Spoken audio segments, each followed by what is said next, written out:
내 이름은 한재우. 한때는 열정적인 다큐멘터리 사진 작가였다. 하지만 지금은 그저 풍경 사진을 찍으며 조용히 살아가는 프리랜서일 뿐이다. 내 세상은 고요했다. 세상의 시끄러운 소음이나 복잡한 관계로부터 스스로를 격리시킨 채 나는 외곽의 작은 단독주택에 틀어박혀 살았다. 낡은 카메라의 셔터 소리만이 간간히 정적을 깨고 창밖으로는 이름 모를 새들의 지저귀이 들려올 뿐이었다. 그 소리마저도 내게는 너무나 멀게 느껴졌다. 거실 한쪽 벽에는 내가 찍었던 오래된 사진들이 걸려 있었다. 활기 넘치던 시장의 풍경, 삶의 애환이 담긴 사람들의 얼굴, 그리고 내 여동생 한지은의 환한 웃음이 담긴 사진. 지은이는 항상 내 카메라 앞에 서는 것을 좋아했다. 그녀의 눈은 언제나 호기심으로 반짝였고 세상의 모든 아름다움을 담으려 노력하는 나를 가장 자랑스러워했다. 하지만 5년 전 불의의 교통사고로 지은이를 잃었다. 그녀의 죽음은 내 세상을 산산조각냈다. 나는 더 이상 사람들의 삶을 기록할 용기가 없었다. 삶의 역동성과 그 속에서 피어나는 슬픔을 감당할 수 없었다. 그래서 나는 카메라를 내려놓고 세상으로부터 등 돌린 채 살아왔다. 나의 사진들은 더 이상 이야기하지 않았다. 그저 고요하고 정적인 풍경만을 담을 뿐이었다. 내 하루는 단순했다. 아침에 일어나 커피 한 잔을 내리고 창밖 풍경을 찍었다. 점심은 대충 빵 한 조각이나 과일로 때우고 오후 내내 사진 보정 작업을 하거나 의미 없이 인터넷을 서핑했다. 저녁에는 간단한 식사를 준비해 혼자 먹고 이른 시간에 잠자리에 들었다. 말수는 더욱 줄었고 사람들과의 만남은 거의 없었다. 간혹 어릴 적 친구들이 연락해 오기도 했지만 나는 번번이 핑계를 대며 거절했다. 나 혼자만의 고요한 세상이 편했고 그 안에 갇히는 것이 안전하다고 느꼈다. 지은이가 사라진 후 나는 더 이상 그 누구에게도 마음을 열지 않았다. 다시 상처받고 싶지 않았기 때문이다. 내 삶의 모든 에너지는 오직 나 자신을 보호하는 데 집중되어 있었다. 어느 날 저녁이었다. 늦가을이라 해가 일찍 지고 날씨는 금방이라도 비가 쏟아질 듯 우중충했다. 나는 사진 작업을 마치고 창밖을 내다봤다. 거친 바람이 나뭇가지를 흔들었고 멀리서 천둥 소리가 희미하게 들려왔다. 곧이어 굵은 빗방울이 유리창을 때리기 시작했다. 나는 몸을 웅크렸다. 비가 오는 날이면 왠지 모르게 지은이의 마지막 모습이 더 선명하게 떠올랐다. 그녀를 잃었던 그날도 비가 이렇게 내렸던가. 밤이 깊어지고 빗줄기는 더욱 거세졌다. 창밖에서 들려오는 빗소리에 나는 잠을 이루지 못하고 뒤척였다. 그때였다. 빗소리 사이로 희미하게 낑낑거리는 소리가 들려왔다. 처음에는 빗소리에 섞여 착각한 줄 알았다. 하지만 소리는 계속됐고 점점 더 간절하게 들려왔다. 설마 길고양이인가? 나는 귀를 기울였다. 이 거친 비바람 속에 밖에서 울고 있는 동물이라니. 나는 침대에서 일어나 조용히 현관문으로 다가갔다. 나의 고요한 세상에 외부의 어떤 침입도 허락하고 싶지 않았다. 하지만 낑낑거리는 소리는 너무나도 애처로웠다. 나는 망설였다. 그냥 무시하고 돌아설까? 아니면 결국 나는 알 수 없는 이끌림에 문고리를 잡았다.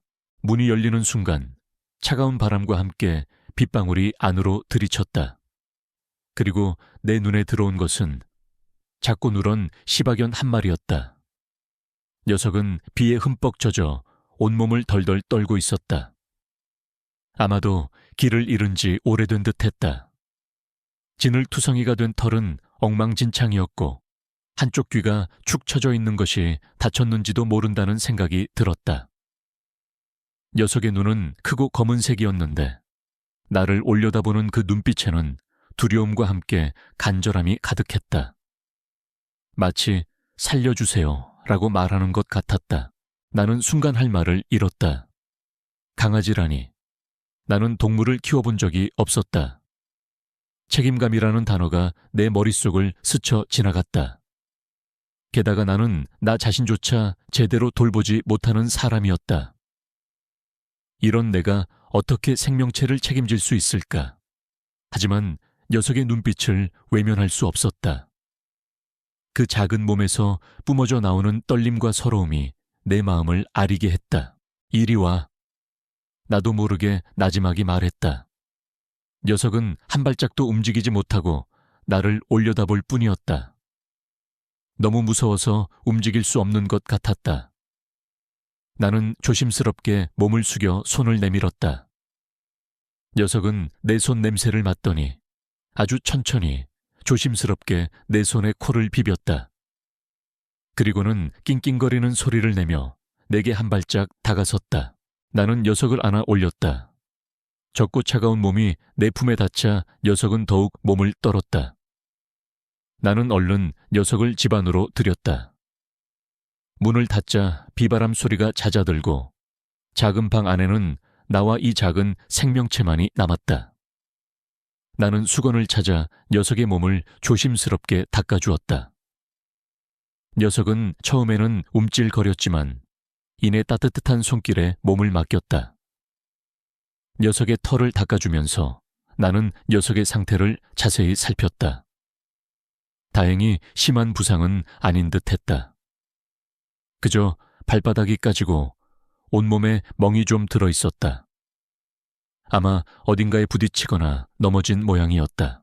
따뜻한 수건으로 몸을 닦아주자 녀석의 떨림이 조금 잦아들었다. 나는 냉장고에 남아있던 햄 조각과 찬밥을 찾아 섞어주었다. 녀석은 허겁지겁 먹기 시작했다. 얼마나 굶주렸을까. 녀석이 먹는 모습을 보니 왠지 모르게 마음이 편안해졌다. 텅 비어있던 내 공간이 이 작은 존재로 인해 조금이나마 채워지는 느낌이었다. 녀석이 배를 채우는 동안 나는 녀석의 목덜미를 쓰다듬었다.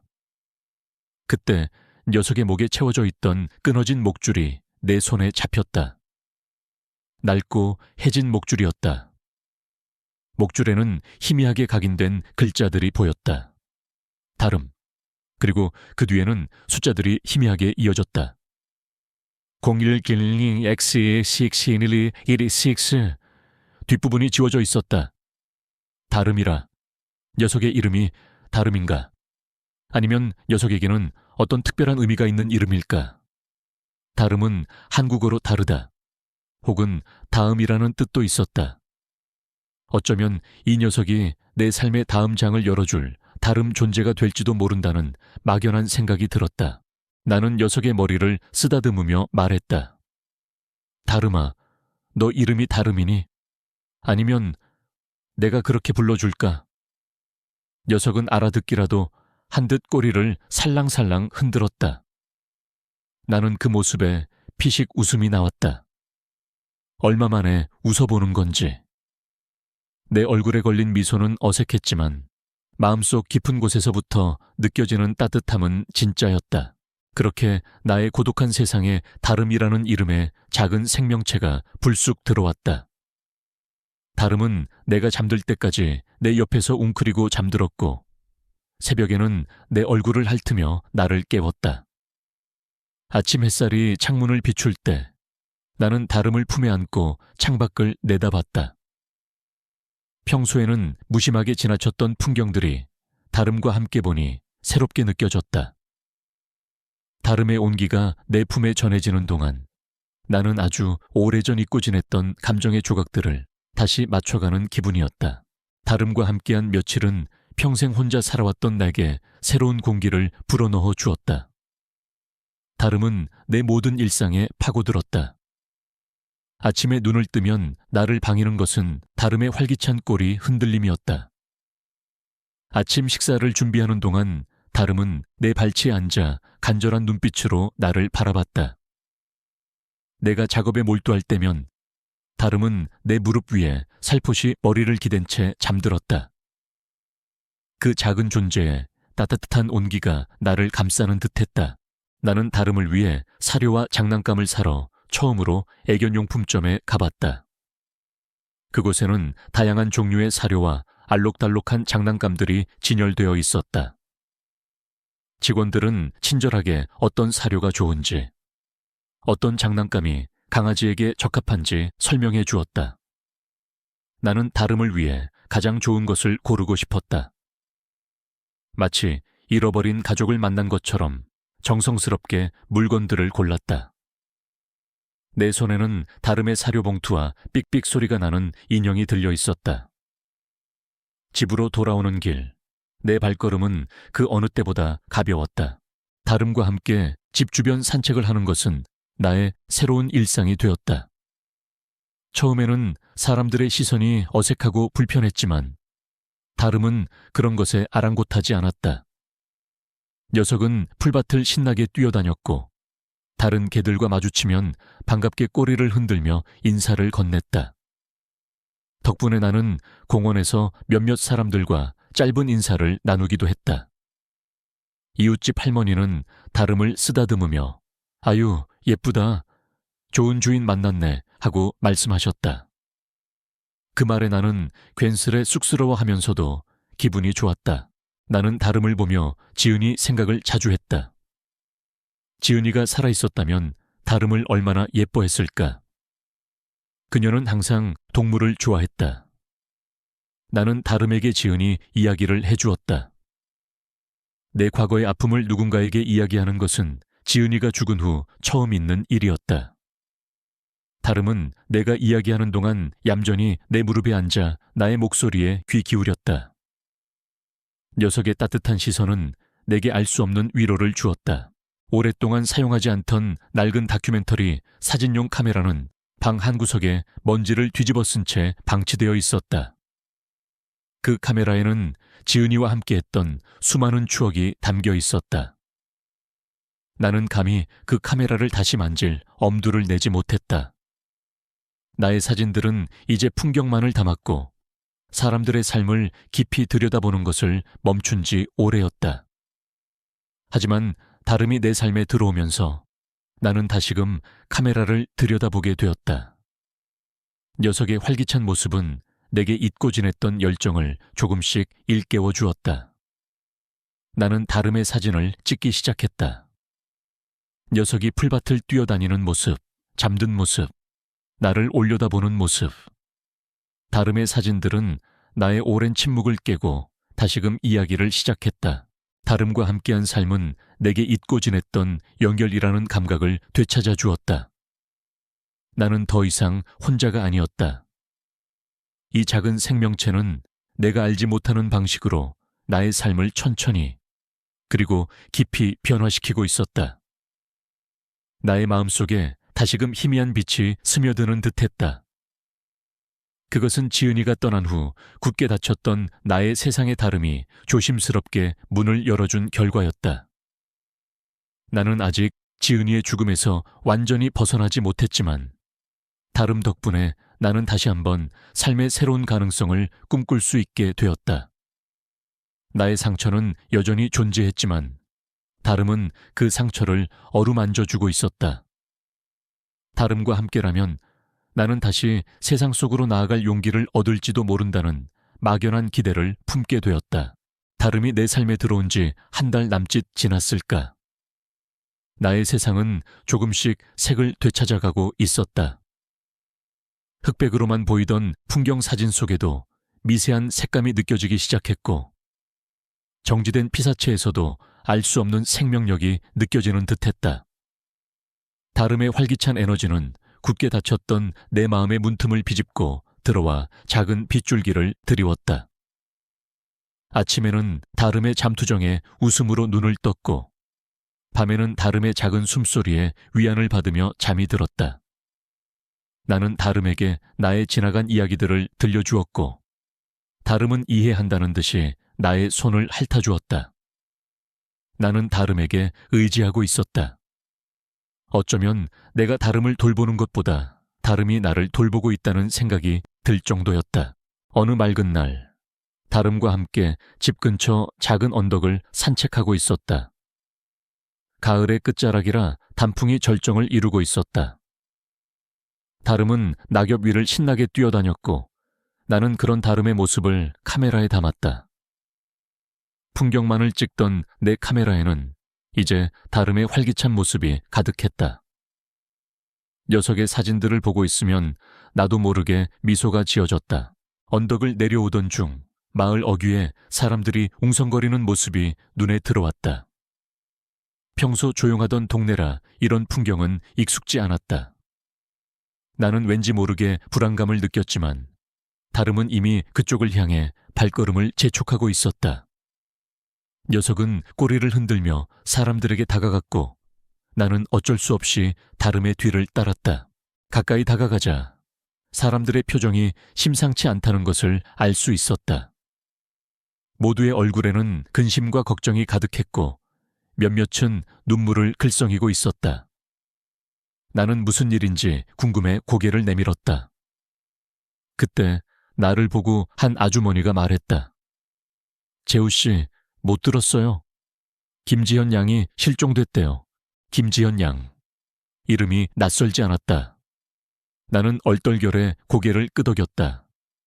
아주머니는 한숨을 쉬며 말을 이었다.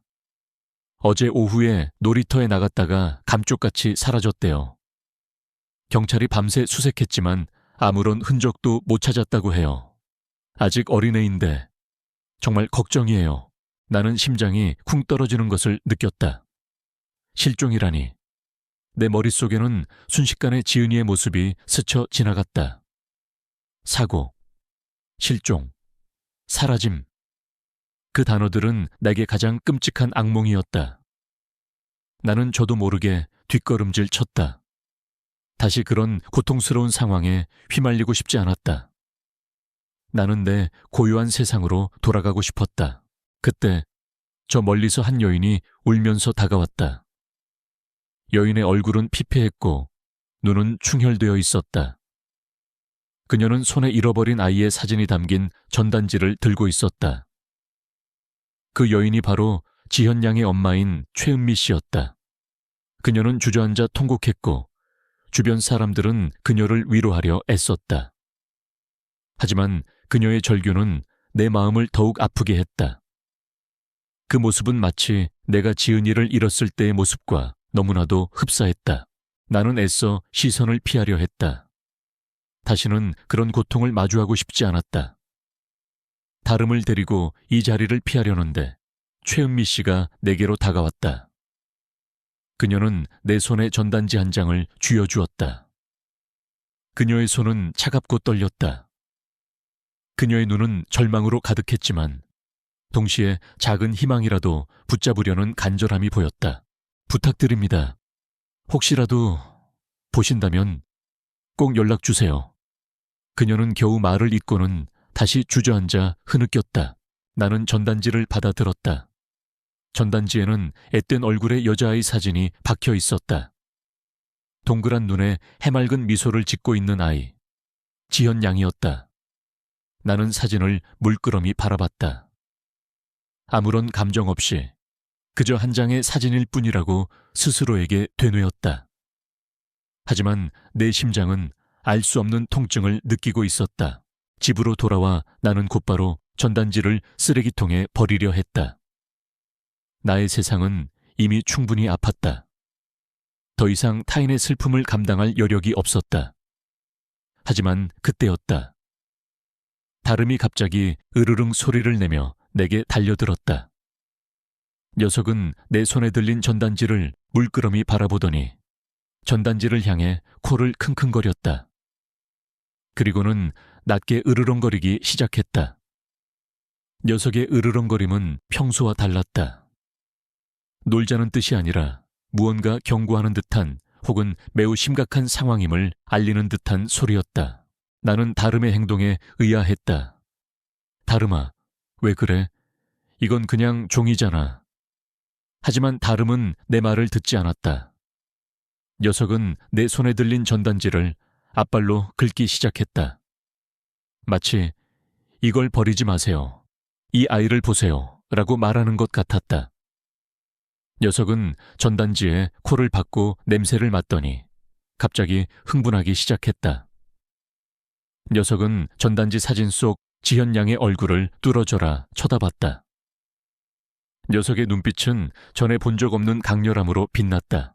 다름은 이내 낑낑거리기 시작했다. 녀석의 낑낑거림은 점점 더 커지고 빨라졌다. 녀석은 전단지를 물고 흔들며 내게 무언가를 말하려 애썼다. 이 아이를 찾아야 해요. 이 아이가 위험해요. 마치 그렇게 외치는 것 같았다. 나는 다름의 행동이 이상하다고 생각했지만 애써 무시하려 했다. 그냥 걔가 호기심을 보이는 것뿐이야. 특별한 의미는 없어. 나는 스스로를 설득하려 했다. 하지만 다름은 멈추지 않았다. 녀석은 전단지를 내려놓고는 거실을 이리저리 뛰어다녔다. 그리고는 현관문 앞으로 달려가 문을 긁기 시작했다. 녀석의 긁는 소리는 절박했다. 밖으로 나가자는 신호였다. 다름아, 진정해. 밖에 비 와. 나는 다름을 말리려 했지만 녀석은 더욱 격렬하게 문을 긁었다. 녀석은 나를 올려다보며 애타게 지저댔다. 그 짖음 속에는 분명한 의지가 담겨 있었다. 나가야 해요. 이대로 있을 수 없어요. 나는 다름의 이상 행동에 혼란스러웠다. 도대체 무엇 때문에 저러는 걸까? 단순한 우연일까? 아니면 녀석이 정말로 뭔가 알고 있는 걸까? 지은이의 죽음 이후 나는 어떤 종류의 희망도 믿지 않았다. 희망은 항상 절망을 동반했기 때문이다. 그래서 나는 다름의 행동을 애써 외면하고 싶었다. 다시 상처받고 싶지 않았다. 그때 거실 TV에서 뉴스가 흘러나왔다. 실종된 지현 양에 대한 보도였다. 최은미 씨가 방송에 나와 눈물로 호소하고 있었다. 저의 하나뿐인 딸입니다. 제발 저희 지현이를 찾아주세요. 어떤 작은 단서라도 좋습니다. 제발 저희 지현이를 살려주세요. 그녀의 목소리는 절규에 가까웠다. 뉴스 화면 속 최은미 씨의 얼굴은 고통과 절망으로 일그러져 있었다. 그 모습은 내 가슴을 짓눌렀다. 나는 지은이를 잃었을 때의 나의 모습을 보았다. 그 절망감, 그 무력감. 아무것도 할 수 없었던 나. 다시는 그런 고통을 겪고 싶지 않았다. 하지만 동시에 그녀의 간절한 눈빛은 내게 알 수 없는 죄책감을 불러 일으켰다. 나는 외면할 수 없었다. 나는 무언가를 해야만 할 것 같았다. 다름은 여전히 현관문을 긁고 있었다. 녀석의 낑낑거리는 소리는 점점 더 커졌다. 녀석은 나를 돌아보며 재촉했다. 녀석의 눈빛은 마치 내게 당신은 저들을 도울 수 있는 유일한 사람이에요 라고 말하는 것 같았다. 내 안에서 무언가가 격렬하게 요동치기 시작했다. 그것은 오랫동안 잠들어 있던 나의 본능이었다. 다큐멘터리 사진작가로서의 삶, 사람들의 이야기를 기록하고 세상의 진실을 파헤치고자 했던 나의 열정. 지은이의 죽음으로 인해 굳게 닫혔던 그 문이 다름의 행동과 최은미 씨의 절규를 통해 조금씩 열리고 있었다. 도와야 해. 내가 할 수 있는 모든 것을 다해서 나는 결심했다. 이대로 다름의 행동을 무시하고 나의 고요한 세상으로 숨어버린다면 나는 평생 후회할 것이었다. 지은이를 잃었던 그날처럼 다시 한번 무력하게 앉아 절망을 지켜볼 수는 없었다. 다름은 나에게 새로운 시작을 의미했다. 녀석은 나를 이 지독한 침묵에서 벗어나게 해줄 열쇠였다. 나는 다름에게 다가갔다. 다름은 내가 다가서자 더욱 흥분하여 꼬리를 흔들었다. 나는 다름의 목에 목줄을 채웠다. 다름은 얌전히 목줄을 받아들였다. 나는 전단지 속 지현 양의 사진을 다시 한번 자세히 들여다봤다. 그리고 다름에게 사진을 가까이 대주었다. 다름아, 이 아이를 찾아야 해. 우리 같이 찾아보자. 다름은 내 말을 알아들은 듯 사진을 킁킁거리며 냄새를 맡았다. 그리고는 낮게 컹 하고 짧게 짖었다. 그것은 출발 신호였다. 녀석은 현관문을 박차고 밖으로 뛰쳐나갔다. 나는 다름의 뒤를 따라 빗속으로 뛰어들었다. 차가운 비가 내 얼굴을 때렸지만 더 이상 차갑게 느껴지지 않았다. 나의 심장은 뜨겁게 불타고 있었다. 나의 몸은 알 수 없는 활기로 가득 찼다. 다름은 마치 길을 아는 듯 쏜살같이 달렸다. 녀석은 익숙한 동네 길을 벗어나 외곽으로 향했다. 비포장 도로를 지나 숲길로 접어들었다. 나는 다름의 놀라운 속도에 놀라면서도 녀석을 놓치지 않으려 필사적으로 뒤따랐다. 녀석은 냄새를 맡으며 이리저리 방향을 바꾸었고 나는 그 움직임을 놓치지 않으려 집중했다. 빗줄기는 더욱 굵어졌고 천둥 소리가 귓전을 때렸다. 숲길은 점점 더 어두워지고 험해졌다. 나뭇가지의 옷이 긁히고 발은 진흙탕에 빠져 미끄러졌다. 하지만 나는 멈출 수 없었다. 다름은 단 한 번도 망설이지 않았다. 녀석의 확신에 찬 움직임은 내게 큰 믿음을 주었다. 나는 녀석의 놀라운 후각과 방향 감각에 감탄했다. 녀석은 훈련받은 구조견처럼 움직였다. 대체 어떻게 이런 일이 가능할까? 다름은 분명 평범한 강아지가 아니었다. 시간이 얼마나 흘렀을까? 우리는 숲속 깊은 곳으로 들어섰다. 가로등 하나 없는 곳이라 사방이 칠흑 같은 어둠에 잠겨 있었다. 나는 휴대전화에 손전등을 켰다. 다름은 여전히 앞장서서 달렸다. 녀석은 때때로 멈춰서서 주위를 둘러보거나 흙냄새를 맡았다. 그리고는 다시 새로운 방향으로 나아갔다. 갑자기 다름이 멈춰 섰다. 녀석은 크게 짖기 시작했다. 녀석의 짖는 소리는 이전보다 훨씬 더 크고 격렬했다. 녀석은 한 곳을 향해 계속 짖어댔다. 나는 손전등을 비췄다. 숲속 깊은 곳, 덤불로 뒤덮인 작은 바위 틈새였다. 다름아, 왜 그래? 나는 조심스럽게 바위 틈새로 다가갔다. 다름은 더욱 격렬하게 짖으며 바위 틈새를 긁기 시작했다. 녀석의 눈빛은 무언가를 발견했다는 확신으로 가득했다. 나는 바위 틈새 안을 들여다봤다. 어둡고 좁은 틈새였다. 내가 헤드램프를 켜서 안을 비췄을 때 나는 숨을 헛들이켰다. 그곳에는 작은 인형 하나가 놓여 있었다. 지현 양의 인형이었다. 내 심장이 쿵쿵거렸다. 정말이었다. 다름은 정확하게 지현 양의 물건을 찾아냈다. 나는 떨리는 손으로 인형을 집어들었다. 인형은 비에 젖어 있었지만 지현 양의 것임이 분명했다. 나는 다름을 바라봤다. 다름은 내가 인형을 들고 있는 것을 보더니 꼬리를 힘껏 흔들었다. 그리고는 인형이 놓여있던 바위 틈새보다 더 깊은 숲속을 향해 다시 짖기 시작했다. 녀석은 내게 아직 끝이 아니라는 듯, 더 나아가야 한다는 듯 재촉했다. 나는 다름의 놀라운 능력에 경외심을 느꼈다. 녀석은 단순한 반려견이 아니었다. 녀석은 실종된 아이를 찾을 수 있는 유일한 희망이었다. 나는 다름에게 다시 한번 목줄을 쥐어주고 녀석의 뒤를 따랐다. 나의 발걸음은 이제 더 이상 불안하거나 망설이지 않았다. 희미하게 떠오르는 희망이 나를 이끌고 있었다. 나의 과거는 여전히 아팠지만 다름과 함께라면 이 어둠 속에서도 한 줄기 빛을 찾을 수 있을 것 같았다. 다름이 지현이의 인형을 찾아낸 순간 내 심장은 격렬하게 요동쳤다. 단순한 우연이라고 치부하기엔 너무나도 놀라운 일이었다. 녀석은 훈련받은 적 없는 평범한 반려견이 아니었다. 분명 특별한 능력을 가지고 있었다. 인형을 찾아낸 후에도 다름은 숲속 더 깊은 곳을 향해 짖어댔다. 그 짖음 속에는 아직 끝이 아니다. 더 나아가야 한다는 분명한 메시지가 담겨 있었다. 나는 다름의 뒤를 따라 빗속을 헤치고 나아갔다. 나의 발걸음은 이제 더 이상 망설이지 않았다. 다름이 주는 희미한 희망에 온몸을 맡긴 채였다.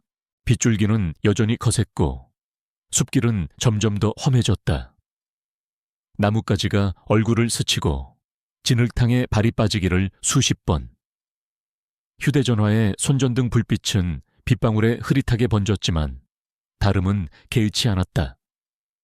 녀석은 코를 땅에 박고 냄새를 맡으며 정확하게 길을 찾아 나섰다. 어두운 숲속에서 다름의 후각은 나침반처럼 정확했다. 나는 다름의 행동을 자세히 관찰했다. 녀석은 단순히 냄새를 따라가는 것이 아니었다. 때때로 멈춰서서 주위를 둘러보고 귀를 쫑긋 세워 소리를 들었다.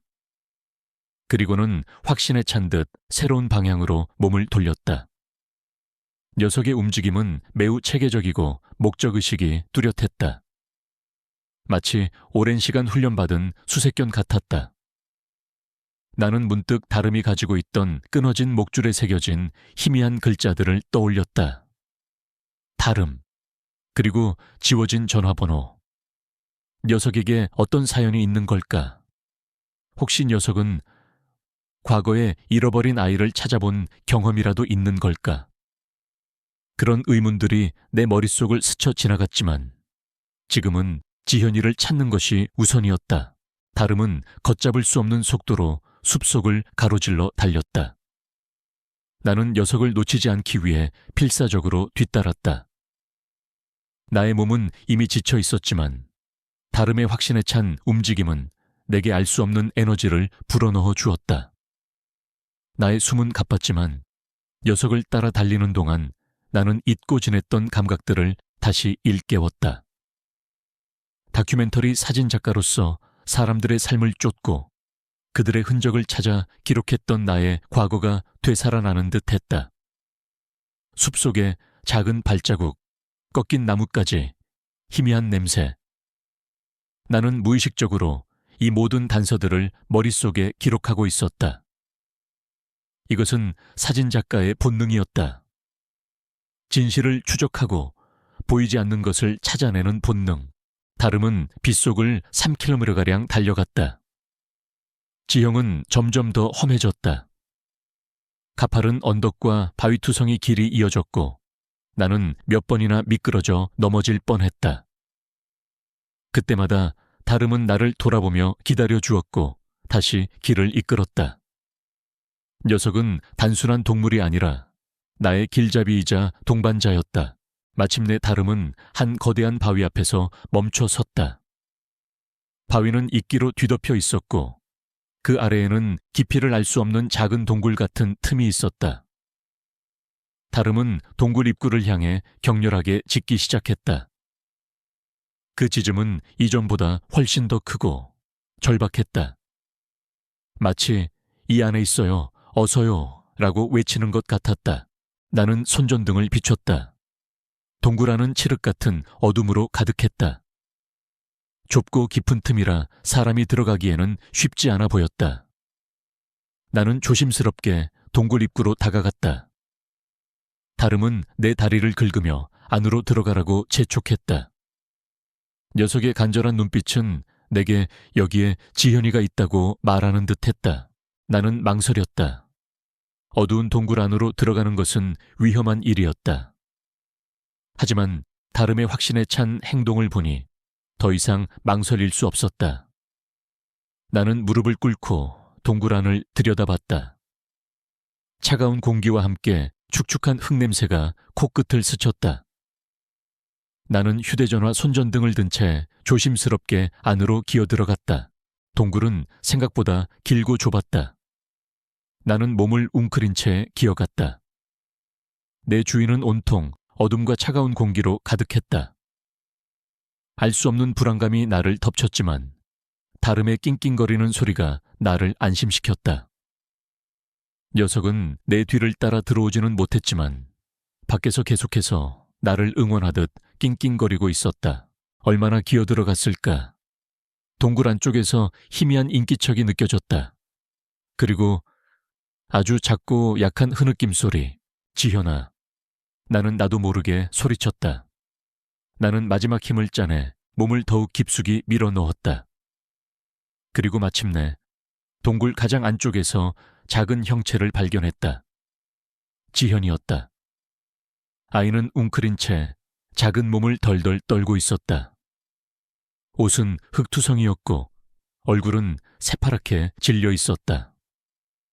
아이는 잠들어 있는 듯 보였지만 희미하게 흐느끼는 소리를 내고 있었다. 나는 지연이에게 조심스럽게 다가갔다. 나의 손이 아이의 차가운 뺨에 닿는 순간 아이의 눈이 번쩍 뜨였다. 아이는 나를 보더니 두려움에 질린 눈으로 몸을 더욱 웅크렸다. 엄마, 흡. 지현아, 괜찮아, 아저씨야. 아저씨가 너를 구하러 왔어. 나는 아이를 안심시키려 노력했다. 아이의 눈에서 눈물이 주르륵 흘러내렸다. 아이는 울음을 터뜨리며 내 품으로 파고들었다. 나는 아이를 꽉 안아주었다. 아이의 작은 몸은 깃털처럼 가벼웠고 천은 너무나도 차가웠다. 얼마나 오랫동안 이곳에 혼자 있었을까? 나는 아이를 안고 동굴 밖으로 나왔다. 밖에서는 다름이 애타게 나를 기다리고 있었다. 다름은 내가 지현이를 안고 나오는 모습을 보더니 격렬하게 짖으며 꼬리를 흔들었다. 녀석은 지현이의 얼굴을 핥으려 했지만 내가 아이가 놀랄까봐 녀석을 진정시켰다. 나는 지현이를 등에 업었다. 아이의 몸은 여전히 차가웠다. 나는 아이의 천을 올리기 위해 내 겉옷으로 아이를 감싸주었다. 다름은 내 앞에서 길을 이끌었다. 녀석은 처음 우리가 왔던 길과는 다른 좀 더 완만한 길을 찾아 나섰다. 녀석의 지혜로움에 나는 또 한 번 놀랐다. 우리는 빗속을 헤치며 산을 내려갔다. 지연이는 내 등에 엎여 색색거리는 숨소리를 내고 있었다. 나는 아이를 무사히 가족의 품으로 돌려보내야 한다는 일념으로 필사적으로 걸었다. 그동안 잊고 지냈던 다큐멘터리 사진작가로서의 감각들이 되살아났다. 나는 아이의 작은 숨소리, 빗소리, 그리고 다름의 발소리까지 모든 것을 놓치지 않으려 했다. 마치 이 모든 순간을 내 카메라에 담고 있는 것처럼 그때였다. 저 멀리서 희미한 불빛이 보였다. 그리고 사람들의 목소리가 들려왔다. 지현아, 김지현. 나는 심장이 멎는 줄 알았다. 수색되었다. 나는 있는 힘껏 소리쳤다. 여기입니다. 지현이 찾았습니다. 다름도 함께 지저댔다. 우리의 목소리가 어둠 속 숲에 울려 퍼졌다. 불빛은 점점 더 가까워졌다. 이내 사람들의 형체가 보였다. 그들은 수색대원들이었다.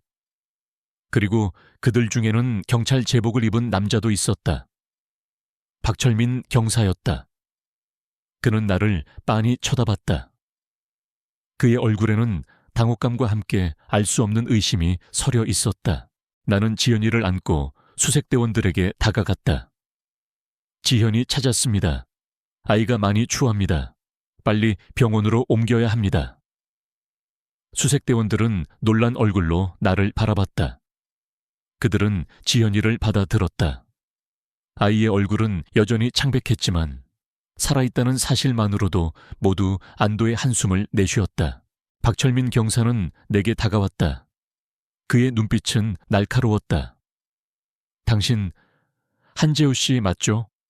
어떻게 된 겁니까? 혼자서 아이를 찾았다니. 말도 안 돼. 나는 숨을 헐떡이며 대답했다. 다름이가 지현이를 찾아냈습니다. 녀석이 저를 이끌었습니다. 나는 다름을 가리켰다. 박철민 경사는 다름을 바라봤다. 다름은 나의 다리에 몸을 기대고 얌전히 서 있었다. 그의 눈에는 의심과 함께 경멸이 스쳐 지나갔다. 걔요? 걔가 아이를 찾았다고? 말도 안 되는 소리 하지 마시오. 당신 혹시 무슨 꿍꿍이라도 있는 거 아니오? 돈 때문이요? 아니면 자신의 유명세를 위해 이런 일을 벌인 거요? 그의 말은 비수처럼 내 심장을 찔렀다. 나는 아무 말도 할 수 없었다. 지은이를 잃은 후 사람들은 나를 이해하지 못했다. 나의 슬픔은 그들에게 보이지 않았고 나의 고통은 그들에게 의미 없었다. 그들은 항상 나를 의심했고 나의 진심을 왜곡했다. 박철민 경사의 말은 마치 과거의 상처를 다시 들춰내는 것 같았다. 나는 무력감을 느꼈다. 이봐요, 박 경사님. 그때 수색대원 중 한 명이 끼어들었다. 지금 그런 말이 중요합니까? 이분이 아이를 찾지 않았으면 지현이는 위험했을 겁니다. 지금은 아이의 상태가 중요합니다. 박철민 경사는 나를 노려보더니 이내 고개를 돌렸다. 하지만 그의 눈빛 속에는 여전히 의심이 가득했다. 그는 나를 믿지 않았다. 아니, 나를 믿고 싶어 하지 않았다. 지연이는 구급차에 실려 병원으로 향했다. 최은미 씨가 달려와 지연이를 끌어안았다. 그녀의 얼굴에는 안도와 함께 알 수 없는 감정들이 뒤섞여 있었다. 그녀는 내게 고맙다는 말을 연신 반복했지만 그녀의 눈빛 속에서 나는 일말의 의심을 읽을 수 있었다. 정말로 이 남자가 내 아이를 찾은 걸까? 어떻게? 나는 그 자리에 멍하니 서 있었다. 빗줄기는 여전히 내 몸을 때렸지만 이제는 느껴지지 않았다. 나의 몸은 피곤했지만 마음은 더욱 복잡했다. 나는 지연이를 구했지만 사람들은 나를 믿지 않았다. 나의 진심은 또다시 왜곡되었다. 다름은 내 다리에 몸을 비비며 나를 위로했다. 나는 다름의 머리를 쓰다듬었다. 다름아, 괜찮아. 네가 알고 있으니까 괜찮아. 다름은 나의 말을 알아들은 듯 낑낑거리며 내 얼굴을 핥았다. 녀석의 따뜻한 천이 내게 위로가 되었다. 녀석의 존재는 나의 유일한 위안이었다. 나는 낡은 카메라를 든 채 그 자리에 서 있었다. 카메라 속에는 지은이의 사진들이 담겨 있었다. 그리고 이제 다름의 사진도 함께 담겨 있었다. 나의 삶은 다시 한번 복잡한 현실과 맞닥뜨렸다. 나는 지연이를 구했지만 그 과정에서 나의 숨겨진 능력과 다름의 특별한 능력이 드러났다. 그리고 그로 인해 사람들의 의심을 사게 되었다. 나의 평화롭던 세상은 다시금 요동치기 시작했다. 나는 이 모든 상황을 어떻게 헤쳐나가야 할까? 나의 진실을 어떻게 사람들에게 납득시켜야 할까? 답을 알 수 없었지만 한 가지 확실한 것은 다름과 함께라면 어떤 어려움도 이겨낼 수 있을 것이라는 믿음이었다. 지연이를 찾아 내려온 후 나는 예상했던 대로 복잡한 상황에 놓였다. 병원으로 옮겨진 지연이는 다행히 심각한 부상 없이 저천증과 탈진 증세만 보였다. 그녀의 부모님은 눈물로 내게 감사를 표했지만 최은미 씨의 눈빛 속에는 여전히 희미한 의문이 서려 있었다.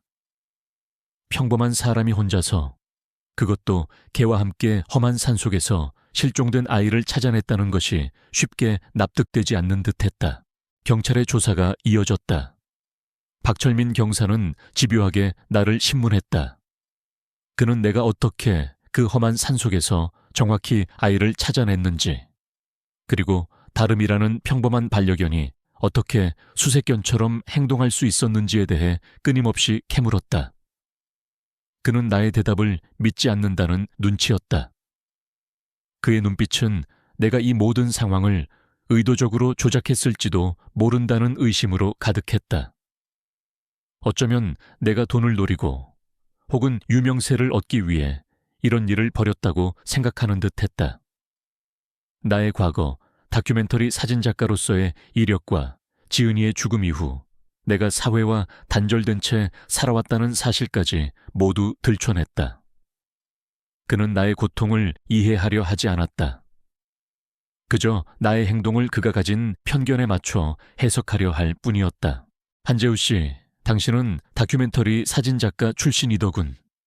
진실을 추적하는데 능하다는 것은 알겠지만 이런 식으로 사건을 만들어내서 세상의 이목을 끄는 건 범죄입니다. 그의 목소리에는 차가운 비난이 담겨 있었다. 나는 억울함에 치를 떨었다. 저는 그저 다름이가 이끄는 대로 따라갔을 뿐입니다. 녀석은 지현이의 냄새를 맡고 길을 찾아냈습니다. 걔가요?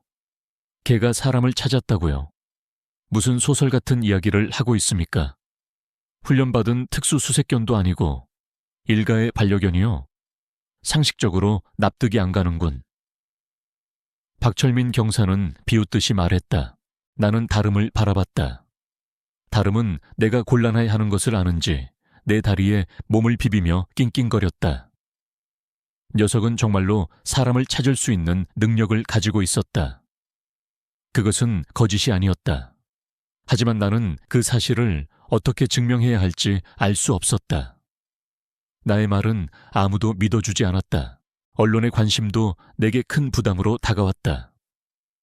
처음에는 의인으로 칭송받았지만 박철민 경사의 의심이 새어나가면서 점차 수상한 의인, 미스터리한 실종 사건의 중심에 선 남자 등으로 묘사되기 시작했다. 사람들은 나를 영웅으로 추앙하는 동시에 나의 숨겨진 의도에 대해 갖가지 추측을 쏟아냈다. 다시금 나는 세상의 편견과 싸워야 했다. 지은이의 죽음 이후 내가 다시는 마주하고 싶지 않았던 세상의 시선들이었다. 며칠 후 병원에서 퇴원한 지현이가 다름과 나를 찾아왔다. 지현이는 여전히 조금 야위었지만 얼굴에는 다시금 생기가 돌고 있었다. 지현이는 다름을 보자마자 달려와 녀석을 끌어안았다. 다름아, 고마워. 네가 나를 구해줬지. 다름은 지현이의 얼굴을 핥으며 꼬리를 힘껏 흔들었다. 그들의 순수한 재회는 내 마음을 따뜻하게 했다. 최은미 씨는 나에게 다시금 고개를 숙이며 감사 인사를 전했다. 그녀의 눈빛은 여전히 복잡했지만 그녀의 얼굴에는 이전보다 훨씬 깊은 신뢰가 깃들어 있었다. 한재우 씨, 정말 감사합니다. 지현이가 당신과 다름이 덕분에 살았다고 계속 말합니다. 저는 당신을 의심했던 것을 사과드립니다. 나는 그녀의 사과를 받아들였다. 그녀의 진심 어린 말은 내게 큰 위로가 되었다. 하지만 여전히 박철민 경사의 의심과 언론의 삐딱한 시선은 나를 짓눌렀다. 그러던 어느 날 김민준 경정이 직접 나를 찾아왔다. 그는 박철민 경사의 상사였다. 김 경정은 내게 정중하게 고개를 숙였다. 한재우 씨, 박철민 경사가 당신에게 무례하게 굴었던 것에 대해 사과드립니다. 하지만 저희 경찰로서 모든 가능성을 열어두고 수사해야 하는 입장이니 부디 양해 바랍니다. 나는 김경정을 바라봤다. 그의 눈빛은 박철민 경사와는 달랐다. 의심보다는 호기심과 냉철한 분석력이 느껴졌다. 이해합니다. 하지만 저의 진심은 오해받고 싶지 않습니다. 김경정은 고개를 끄덕였다. 그래서 제가 직접 나섰습니다. 저는 한재우 씨의 이야기를 들으면서 당신과 다름 씨의 능력을 직접 확인해보고 싶어졌습니다. 경찰청에서는 최근 실종 사건이 급증하고 있어 첨단 장비와 인력만으로는 한계가 있다는 것을 느끼고 있습니다. 만약 당신과 다름 씨의 능력이 사실이라면 저희에게는 큰 도움이 될 수 있습니다. 나는 그의 제안에 놀랐다. 그는 나를 믿지 않았지만 동시에 나의 능력을 시험해보고 싶어 했다. 그것은 내게 기회였다. 나의 진실을 증명하고 다름의 능력을 세상에 알릴 수 있는 기회. 그리고 어쩌면 나의 과거의 상처를 치유하고 지은이의 죽음에 대한 죄책감으로부터 벗어날 수 있는 기회가 될지도 몰랐다. 어떻게 하면 되겠습니까? 나는 김경정에게 물었다. 김경정은 빙긋 웃으며 말했다. 간단합니다. 경찰청에서 주최하는 아카오탄 실종자 수색 모의 훈련에 참가해 주십시오. 전국 각지에 특수 수색견 팀과 수색 전문가들이 참가하는 훈련입니다. 이 훈련에서 당신과 다름 씨가 능력을 증명한다면 그 어떤 의심도 사라질 겁니다. 그리고 당신은 우리 경찰청의 공식 협력자가 될 수도 있을 겁니다. 나는 잠시 망설였다. 훈련이라는 명목하에 나를 시험하겠다는 의미였다. 게다가 전국 각지의 전문가들이 모이는 곳이라니 부담감이 엄청났다. 하지만 이것은 피할 수 없는 싸움이었다. 나의 명예, 다름의 능력, 그리고 무엇보다 실종된 사람들을 돕고자 하는 나의 새로운 열정을 증명해야 할 때였다. 나는 김경정의 제안을 받아들였다. 훈련 날짜가 정해졌다. 나는 다름과 함께 훈련에 매진했다. 다름은 타고난 후각과 뛰어난 방향 감각을 가지고 있었지만 전문적인 훈련을 받은 적은 없었다. 나는 낡은 수색견 훈련 매뉴얼 책을 구해와 다름과 함께 연습했다. 녀석에게 사람 냄새를 맡고 추적하는 방법, 특정 물건을 찾아내는 방법 등을 가르쳤다. 다름은 놀라울 정도로 영리했다. 녀석은 내가 가르치는 모든 것을 빠르게 습득했고 훈련은 순조롭게 진행되었다. 나는 훈련을 하면서 잊고 지냈던 나의 본능들을 다시 일깨웠다. 다큐멘터리 사진작가로서 사건 현장을 분석하고 단서를 찾아내고 사람들의 심리를 파악했던 나의 능력들이 다름의 훈련에 큰 도움이 되었다. 나는 다름의 행동을 해석하고 녀석의 움직임을 예측하며 녀석의 후각이 이끄는 대로 움직였다. 우리는 완벽한 팀워크를 보였다. 훈련 날이 다가올수록 나의 마음은 더욱 복잡해졌다. 지은이의 죽음 이후 나는 어떤 종류의 도전도 피했다. 다시 실패하고 다시 상처받는 것이 두려웠기 때문이다. 하지만 이번에는 다름이 내 옆에 있었다. 녀석은 내가 두려워할 때마다 나의 손을 핥아주며 용기를 주었다. 녀석의 눈빛 속에서 나는 할 수 있다는 무한한 신뢰를 보았다. 드디어 훈련의 날이 밝았다. 훈련장은 외곽의 넓은 숲 지대였다. 전국 각지에서 모인 수색견 팀과 전문가들로 북적였다. 잘 훈련된 저먼 셰퍼드, 골든 리트리버 등 전문 수색견들이 주인 옆에 얌전히 앉아 있었다. 그들 옆에 서 있는 다름은 작고 평범한 시바견으로 보였다. 사람들은 우리를 보며 수군거렸다. 저 개가 뭘 할 수 있다고. 아마 저 남자가 유명세를 얻으려고 쇼를 하는 거겠지. 그들의 시선 속에는 의심과 비웃음이 가득했다. 박철민 경사는 훈련 진행 요원 옆에 서서 나를 노려보고 있었다. 그의 얼굴에는 노골적인 비웃음이 서려 있었다.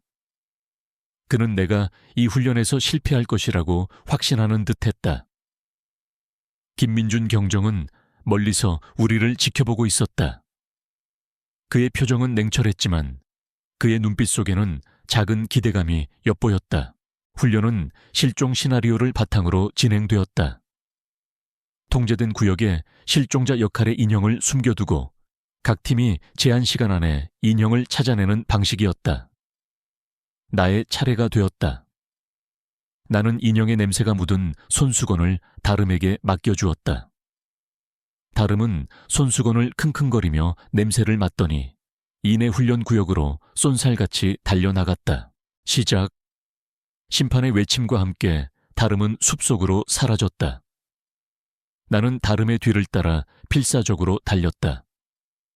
훈련 구역은 실제 산림과 흡사하게 험난했다. 바위와 나무들이 뒤엉켜 있었고 길은 매우 미끄러웠다. 나는 다름이 빠르게 달리는 것을 보며 놀랐다. 녀석은 망설임 없이 정확하게 길을 찾아 나섰다. 녀석의 움직임에는 한치의 오차도 없었다. 시간이 흘렀다. 다른 팀들은 아직 인형을 찾지 못하고 헤매고 있었다. 나는 다름을 따라 훈련구역 깊숙한 곳으로 들어섰다. 녀석은 평소보다 훨씬 더 집중하는 모습이었다. 녀석의 코는 쉴 새 없이 땅을 훑었고 귀는 주변의 작은 소리 하나도 놓치지 않으려는 듯 쫑긋 세워져 있었다. 나는 훈련을 하면서 지은이 생각을 했다. 지은이가 사라졌을 때 내가 이렇게 적극적으로 나섰더라면 그녀를 찾을 수 있었을까? 그런 후회와 자책감이 밀려왔다. 하지만 다름은 나의 과거를 치유해주고 있었다. 녀석은 내게 과거에 갇혀있지 말고 지금을 살라고 말하는 듯 했다. 갑자기 다름이 멈춰 섰다. 녀석은 크게 짖기 시작했다. 녀석의 짖는 소리는 이전보다 훨씬 더 격렬하고 무언가를 발견했다는 확신으로 가득했다. 나는 다름이 짖는 곳으로 시선을 돌렸다.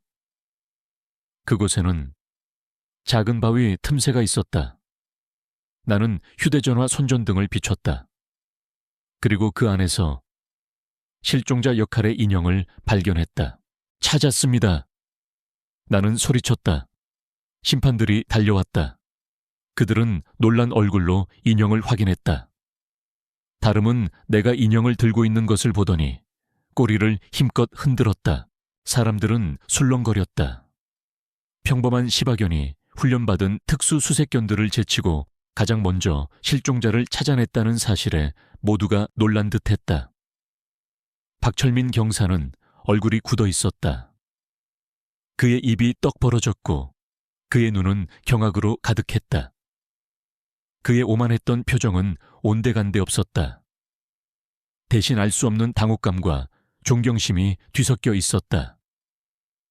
김민준 경정은 나를 향해 천천히 걸어왔다. 그의 얼굴에는 만족스러운 미소가 번져 있었다. 나는 다름을 품에 안았다. 다름은 나의 얼굴을 핥으며 기쁨을 표현했다. 녀석의 존재는 내게 단순한 반려견 그 이상이었다. 녀석은 나의 영혼을 치유해주고 내게 새로운 삶의 목적을 부여했다. 나는 나의 진실을 증명해냈다. 나의 가장 큰 두려움을 마주하고 그것을 극복해냈다. 그리고 다름과 함께라면 어떤 어려움도 헤쳐나갈 수 있다는 것을 세상에 보여주었다. 나의 이야기는 이제 새로운 장을 맞이할 준비가 되어 있었다. 모의 훈련장에서 다름이 실종자 인형을 찾아냈을 때 모든 시선은 우리에게 집중되었다. 나는 다름을 품에 안고 심판들 앞에 섰다. 녀석은 나의 얼굴을 핥으며 기쁨을 표현했다. 그 순간 나는 말로 표현할 수 없는 해방감과 벅찬 감동을 느꼈다. 오랫동안 나를 짓눌렀던 의심과 편견의 시선이 비로소 거두어지는 듯했다. 심판들은 놀라움과 감탄이 뒤섞인 표정으로 다름과 나를 번갈아 봤다. 그들은 다름의 탁월한 후각 능력과 나의 침착한 대처 능력을 칭찬했다. 다른 수색견 팀의 전문가들도 우리에게 다가와 다름의 능력을 믿을 수 없다는 듯 물었다. 정말 훈련을 한 번도 받지 않은 개라고요? 믿을 수가 없군요. 타고난 천재견입니다. 그들의 목소리에는 질투보다는 순수한 경외심이 담겨 있었다. 박철민 경사는 그 자리에 굳어 서 있었다. 그의 얼굴은 새하얗게 질려 있었고 입은 떡 벌어져 있었다. 그는 나를 향해 쏟아냈던 모든 비난과 의심이 얼마나 어리석었는지 깨달은 듯했다. 그의 눈빛은 더 이상 비웃음이나 경멸이 아닌 충격과 함께 알 수 없는 부끄러움으로 가득했다. 그는 고개를 들지 못하고 시선을 회피했다. 그의 어깨는 축 처져 있었고 그의 오만했던 태도는 온데간데 없었다. 그때 김민준 경정이 내게 다가왔다. 그의 얼굴에는 만족스러운 미소가 번져 있었다. 그는 내게 손을 내밀었다. 한재우 씨, 축하드립니다. 당신과 다름 씨의 능력을 직접 확인하게 되어 매우 기쁩니다. 박철민 경사의 무례함에 다시 한번 사과드립니다. 그의 목소리에는 진심이 담겨 있었다. 나는 김경정의 손을 잡았다. 천만에요. 덕분에 저의 진심을 증명할 수 있었습니다. 김경정은 고개를 끄덕였다. 약속대로 당신은 이제 우리 경찰청의 공식 협력자가 될 겁니다. 다름 씨는 한국 최초의 비정규 수색견으로서 실종자 수색에 큰 도움이 될 겁니다. 그의 말은 내게 새로운 시작을 의미했다. 나의 삶은 더 이상 갇혀있지 않을 것이었다. 훈련장을 나서자마자 언론의 플래시 세례가 쏟아졌다. 기자들은 벌떼처럼 달려들어 질문을 쏟아냈다. 한재우 씨, 다름 씨의 활약에 대해 한 말씀 부탁드립니다. 그동안의 의혹에 대해 어떻게 생각하십니까? 앞으로의 계획은 무엇입니까? 나는 다름을 품에 안고 마이크 앞에 섰다.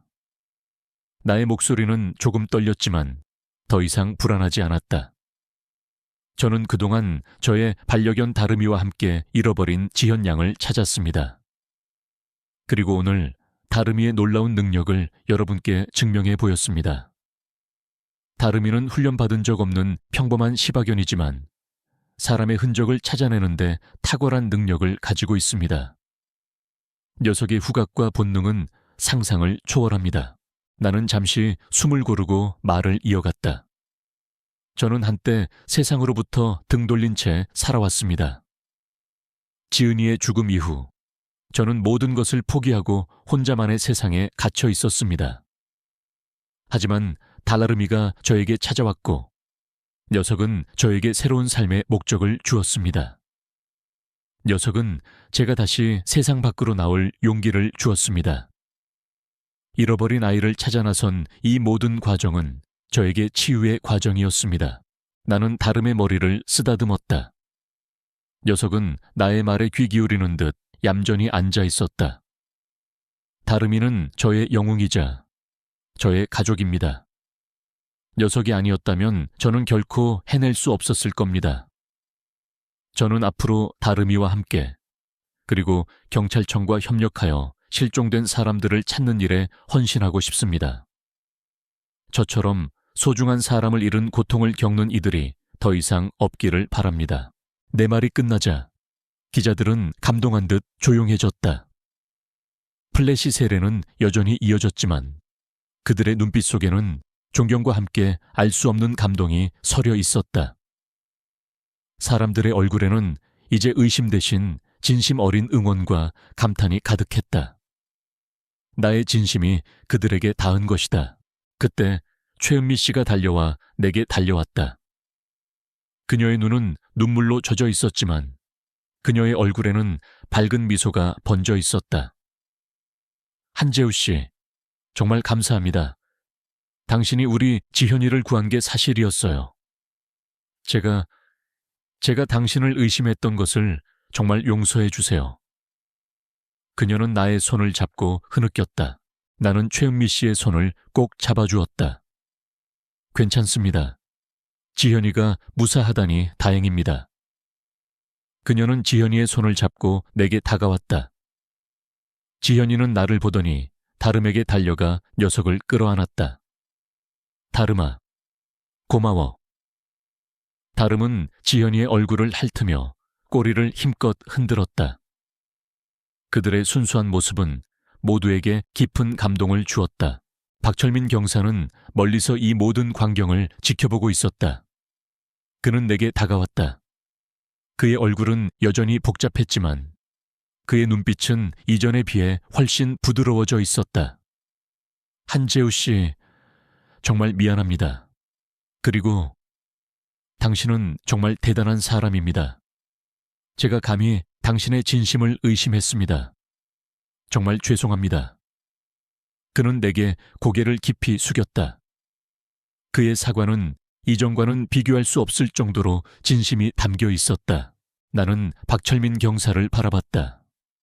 그동안 그의 의심과 비난 때문에 힘들었지만 그의 진심 어린 사과는 내게 큰 위로가 되었다.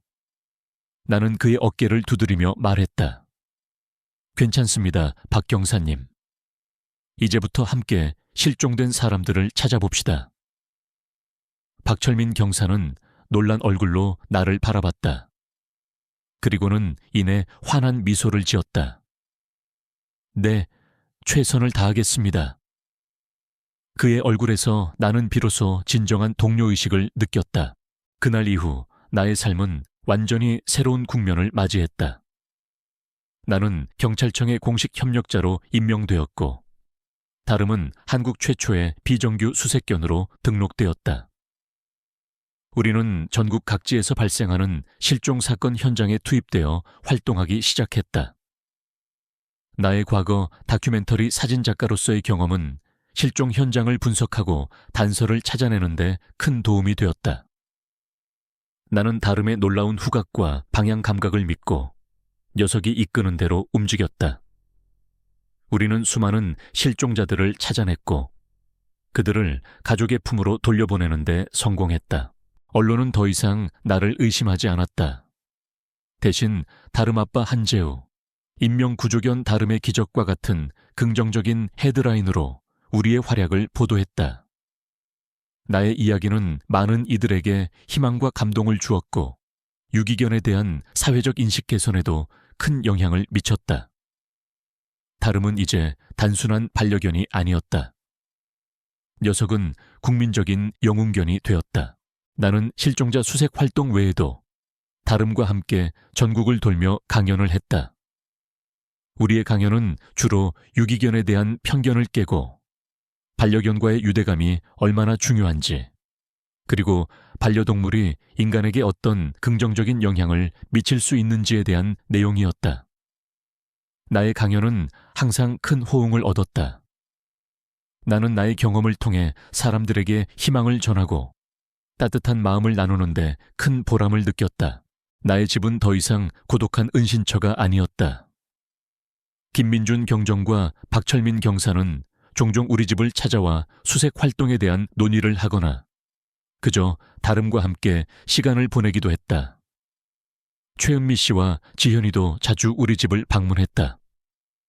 지현이는 다름의 가장 친한 친구가 되었고 그녀는 다름과 함께 뛰어놀며 밝은 웃음을 되찾았다. 나는 다름과 함께 강변을 산책하며 지은이를 추억했다. 더 이상 슬픔이나 자책감이 나를 짓누르지 않았다. 지은이의 죽음은 여전히 나의 아픔으로 남아있었지만 이제는 그 아픔을 통해 내가 더 강해지고 다른 이들을 도울 수 있는 존재가 되었다는 것을 깨달았다. 다름은 지은이가 남긴 가장 아름다운 선물 같았다. 녀석은 내게 잃어버린 희망을 되찾아 주었고 나를 세상으로 이끌어 주었다. 나는 나의 낡은 카메라를 다시 들었다. 이제 나의 카메라는 풍경뿐만 아니라 실종자를 찾아내는 다름의 역동적인 모습, 구조된 사람들의 안도하는 표정, 그리고 그들을 기다리던 가족들의 눈물을 담았다.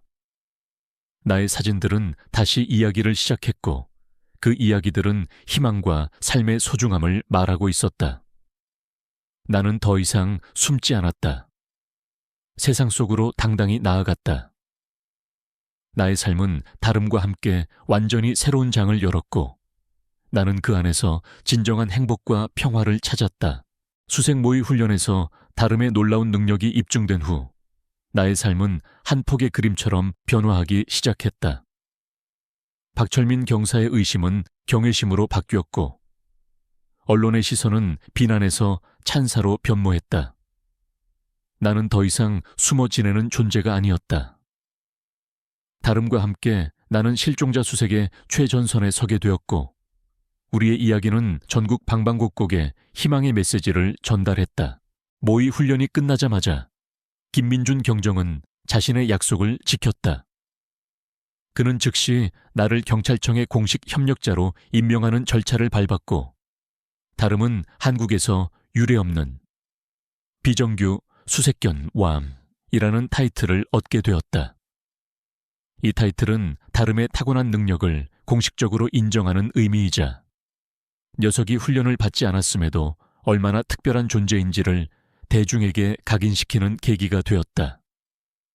이 소식은 주요 방송 뉴스와 신문 한 면을 장식하며 큰 화제가 되었다. 사람들은 다름의 이야기를 기적이라고 불렀고 나는 다름 아빠 한재우로 불리며 대중의 뜨거운 관심을 받았다. 며칠 후 나는 다름과 함께 경찰청 본청에서 열린 간담회에 참석했다. 그 자리에는 김민준 경정뿐만 아니라 경찰청장, 그리고 여러 고위 관계자들이 자리하고 있었다. 나는 다름의 능력과 우리의 협력 방안에 대해 설명했다. 다름은 내 옆에 얌전히 앉아 있었지만 녀석의 존재감은 그 어떤 베테랑 수색견보다도 강렬했다. 한재우 씨와 다름 씨의 활약은 저희 경찰청 수색 시스템에 새로운 지평을 열어줄 것입니다. 특히 첨단 장비로도 접근하기 어려운 산악 지형이나 복잡한 도심 환경에서 다름 씨의 뛰어난 후각과 직관은 실종자 수색에 혁혁한 공을 세울 것으로 기대합니다. 김민준 경정이 간담회에서 힘주어 말했다. 나는 나의 과거 다큐멘터리 사진작가로서의 경험이 실종 현장 분석에 큰 도움이 된다는 점도 강조했다. 현장의 미세한 단서, 빛의 방향, 그림자의 움직임 등을 포착하는 나의 시각적인 능력과 다름의 후각이 결합된다면 시너지를 낼 수 있을 것이라고 설명했다. 간담회는 성공적으로 마무리되었고 우리는 즉시 실종자 수색 임무에 투입될 준비를 시작했다. 첫 번째 공식 임무는 한적한 시골 마을에서 발생한 치매 노인 실종 사건이었다.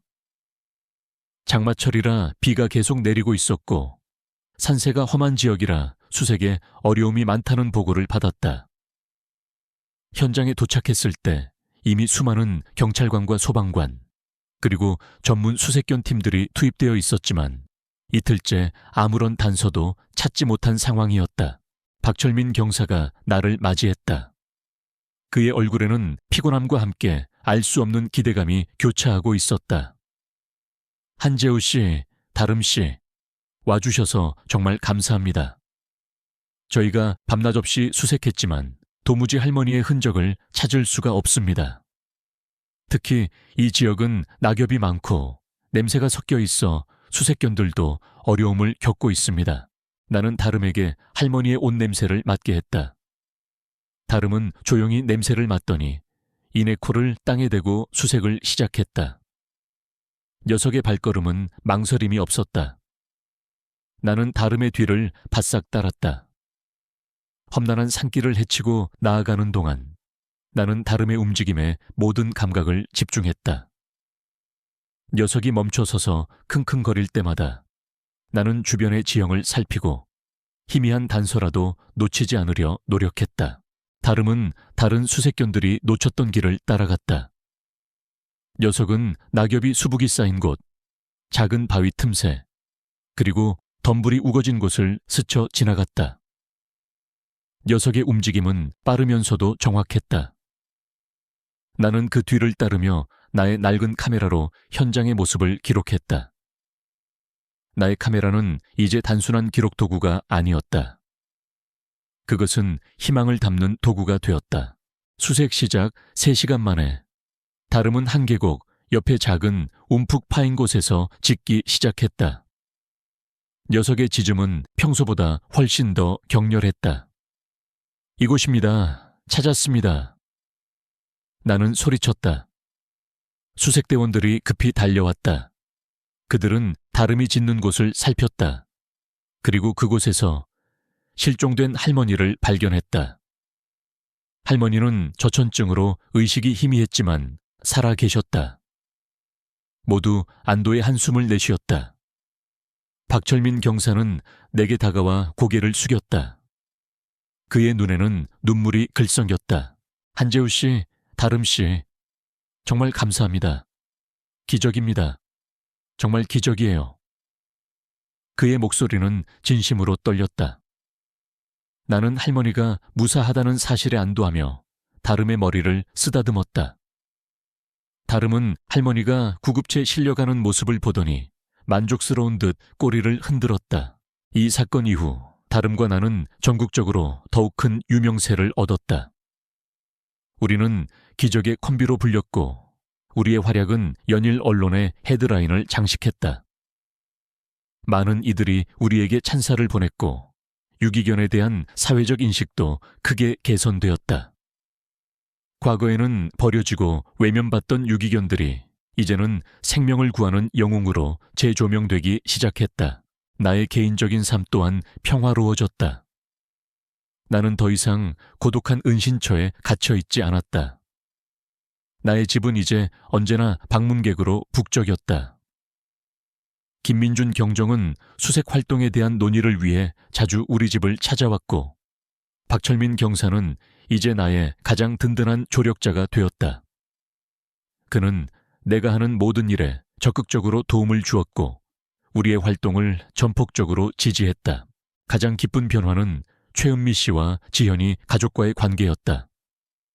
지현이는 이제 완전히 건강을 회복했고, 다름의 가장 친한 친구가 되었다. 지현이는 주말마다 우리 집을 찾아와 다름과 함께 뛰어놀았다. 그녀의 밝은 웃음소리는 나의 집을 활기로 가득 채웠다. 최은미 씨는 다름과 내게 깊은 유대감을 느꼈다. 그녀는 내가 설립한 잃어버린 아이들을 위한 지은이 재단의 첫 번째 후원자가 되어주었다. 잃어버린 아이들을 위한 지은이 재단. 이 재단은 나의 여동생 지은이의 이름을 따서 만들었다. 나의 재능과 다름의 능력을 통해 실종된 아이들을 찾고 그 가족들의 고통을 덜어주기 위한 목적이었다. 재단은 실종자 수색 활동 지원뿐만 아니라 실종 예방 교육, 그리고 실종 가족들을 위한 심리 상담 지원 등을 제공했다. 나는 재단의 운영에 적극적으로 참여했고, 나의 사진을 통해 재단의 활동을 널리 알렸다. 나는 재단을 통해 지은이의 죽음을 진정으로 받아들이고, 그녀의 이름이 더 이상 슬픔의 상징이 아닌 희망의 상징이 되기를 바랐다. 나의 슬픔은 이제 다른 이들의 고통을 이해하고 공감하는 힘이 되었다. 나의 상처는 더 이상 나를 옥죄는 것이 아니었다. 그것은 나를 더 강하게 만들고 더 많은 사람들을 도울 수 있는 계기가 되었다. 나는 나의 과거를 다시 돌아보았다. 지은이의 죽음 이후 나는 카메라를 내려놓고 세상과 단절했다. 나의 열정은 식었고 나의 마음은 굳게 닫혔다. 하지만 다름이 나의 삶에 들어오면서 모든 것이 달라졌다. 녀석은 내게 잃어버린 희망을 되찾아 주었고, 내가 진정으로 살아야 할 삶의 목적을 부여했다. 녀석은 내가 다시 세상 밖으로 나올 용기를 주었고, 나의 재능을 통해 다른 이들을 도울 수 있는 기회까지 주었다. 다름은 나의 가장 소중한 존재였다. 녀석은 나의 가족이자 친구였고, 나의 영혼을 치유해준 구원자였다. 녀석이 아니었다면 나는 여전히 어둠 속에 갇혀 과거의 슬픔에 허우적거리고 있었을 것이다. 녀석의 존재는 내게 무조건적인 사랑과 신뢰를 가르쳐 주었다. 어느 날 저녁, 나는 다름과 함께 집 마당에 앉아 있었다. 하늘에는 별들이 쏟아질 듯 반짝였고 멀리서 개구리 소리가 들려왔다. 다름은 내 무릎에 머리를 기댄 채 잠들어 있었다. 나는 녀석의 부드러운 털을 쓰다듬으며 생각했다. 나의 삶은 비로소 완전해졌다. 나는 낡은 카메라를 들고 다름의 사진을 찍었다. 녀석의 눈은 감겨 있었지만 그 얼굴에는 평화로움이 가득했다. 나의 사진 속 다름은 이제 단순한 반려견이 아니었다. 녀석은 희망과 사랑, 그리고 기적의 상징이었다. 나의 카메라는 더 이상 정적인 풍경만을 담지 않았다. 그것은 삶의 역동성과 그 속에서 피어나는 아름다운 이야기들을 기록했다. 나의 마음은 평온했고 나의 영혼은 자유로웠다. 나는 내가 누구인지, 무엇을 할 수 있는지 깨달았다. 지은이의 죽음은 여전히 나의 아픔으로 남아 있었지만 이제 그 아픔은 나를 더 나은 사람으로 만드는 원동력이 되었다. 나는 과거의 그림자에 갇히지 않고 미래를 향해 나아갈 준비가 되어 있었다. 다름과 함께라면 어떤 어려움도 두렵지 않았다. 우리의 여정은 이제 시작이었다. 수많은 잃어버린 사람들을 찾아내고 그들에게 희망을 전하는 우리의 여정.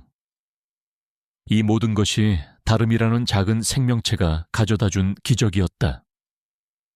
나의 삶은 진정한 평화를 찾았다. 시간은 쉼없이 흘렀고 다름과 내가 함께 이뤄낸 기적들은 수많은 이들의 마음에 깊은 울림을 주었다. 잃어버린 아이를 찾기 위해 다름이 3km를 내달렸던 그날의 여정은 단순한 수색 작전을 넘어 우리 모두에게 희망과 유대감의 중요성을 일깨워 주었다. 2년 후 나는 더 이상 고독한 세상에 갇혀 살던 한재우가 아니었다. 나의 삶은 다름의 존재로 인해 완전히 새로운 의미를 얻었고, 나는 이제 내가 가진 모든 것을 세상과 나누며 살아가고 있었다. 나는 여전히 나의 작은 집에서 살았지만 그 공간은 더 이상 고독의 상징이 아니었다. 집 마당은 다름이 마음껏 뛰어놀 수 있는 넓은 잔디밭으로 변모했고, 집안 곳곳에는 다름의 장난감과 함께 우리의 추억이 담긴 사진들로 가득했다. 나의 작업실은 여전히 존재했지만 그곳에서 나는 풍경 사진만이 아닌 삶의 생명력과 희망을 담은 사진들을 찍었다. 다름과의 수많은 수색 현장, 구조된 이들의 안도하는 표정, 그리고 가족들의 눈물, 어린 재회 순간들을 나의 카메라에 담았다. 나의 사진들은 이제 단순한 기록을 넘어 감동과 치유의 메시지를 전하는 매개체가 되었다. 나의 작품들은 유명 갤러리에서 전시되었고, 많은 이들에게 깊은 울림을 주었다. 무엇보다 나의 삶에 가장 큰 변화를 가져온 것은 내가 설립한 잃어버린 아이들을 위한 지은이 재단이었다. 재단은 나의 여동생 지은이의 이름을 따서 만들었다. 지은이의 죽음으로 인한 나의 상처를 치유하고 그녀의 이름이 절망이 아닌 희망의 상징이 되기를 바랐던 나의 간절한 염원이 담겨 있었다. 재단은 실종 아동 수색을 위한 인력 및 장비 지원, 실종 예방 교육 프로그램 운영, 그리고 실종 가족들을 위한 심리 상담 및 법률 지원 등 다양한 활동을 펼쳤다. 나는 재단의 운영에 적극적으로 참여하며 전국을 누볐다. 다름은 언제나 나의 곁을 지켰다. 녀석은 재단의 마스코트이자 나의 가장 든든한 파트너였다. 우리는 함께 강연을 하고 실종 예방 캠페인을 진행하며 사람들에게 희망을 전했다. 다름의 이야기는 수많은 이들에게 영감을 주었고, 유기견에 대한 사회적 인식을 긍정적으로 변화시키는 데 큰 기여를 했다. 다름 덕분에 많은 유기견들이 새로운 가족을 찾을 수 있었고, 일부는 전문 수색견으로 훈련받아 우리 재단의 소중한 일원이 되기도 했다. 김민준 경정은 재단의 든든한 후원자였다.